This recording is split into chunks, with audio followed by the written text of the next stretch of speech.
एक छोटे से गांव में एक पुरानी किताब की दुकान थी जो कई सालों से बंद थी। लोग कहते थे कि वह दुकान बहुत खतरनाक है क्योंकि वहां एक आत्मा रहती है जो लोगों को डराती है। एक दिन एक युवक ने उस दुकान में जाने का फैसला किया। वह एक इतिहासकार था और वह उस पुरानी किताब की कहानी को जानना चाहता था। जब वह दुकान पहुंचा तो उसने देखा कि दुकान की हालत बहुत खराब थी।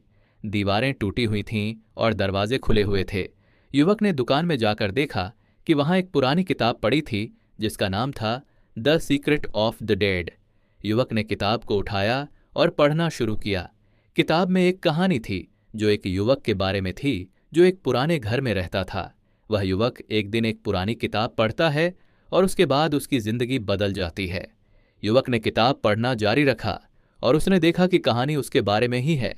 वह युवक था जो उस पुराने घर में रहता था।